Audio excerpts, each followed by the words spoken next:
বিজ্ঞান ও প্রযুক্তি বিশ্ববিদ্যালয়ে স্থাপনার নাম পরিবর্তন, নতুন সিদ্ধান্তে আলোচনা।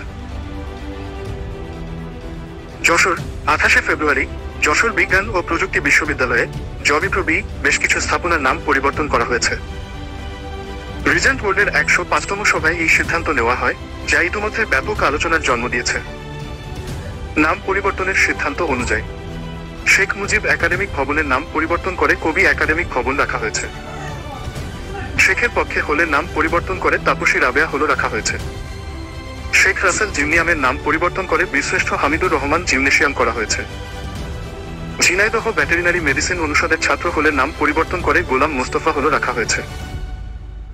বিশ্ববিদ্যালয়ের প্রশাসন জানিয়েছে, এই পরিবর্তন ঐতিহাসিক ও সাংস্কৃতিক গুরুত্বকে বিবেচনায় রেখে করা হয়েছে। তবে এ নিয়ে মিশ্র প্রতিক্রিয়া দেখা দিয়েছে। এ প্রসঙ্গে স্থানীয় বিশিষ্ট ব্যক্তিরা মনে করেন, যশোর ও আশপাশের অঞ্চলে অনেক বরেণ্য ব্যক্তিত্ব রয়েছেন, যাদের নাম স্থানীয় ইতিহাস ও কৃতিত্বের সঙ্গে ওতপ্রোতভাবে জড়িত।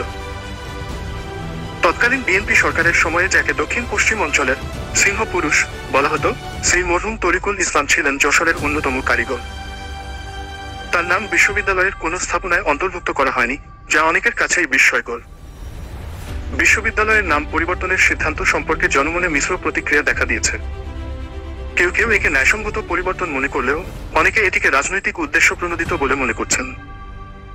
তবে কর্তৃপক্ষ জানিয়েছে, শিক্ষার পরিবেশ উন্নত রাখার স্বার্থেই তারা এই সিদ্ধান্ত নিয়েছে। বিশ্লেষকরা বলছেন, এই ধরনের পরিবর্তন শুধু নাম নয়, বরং আঞ্চলিক ইতিহাস, ঐতিহ্য ও ব্যক্তিত্বের প্রতি যথাযথ সম্মান প্রদর্শনের বিষয়ে জনমতের প্রতিফলন হওয়া উচিত। এখন দেখার বিষয়, ভবিষ্যতে এই সিদ্ধান্তের বিরুদ্ধে কোনো প্রতিবাদ দেখা যায় কিনা।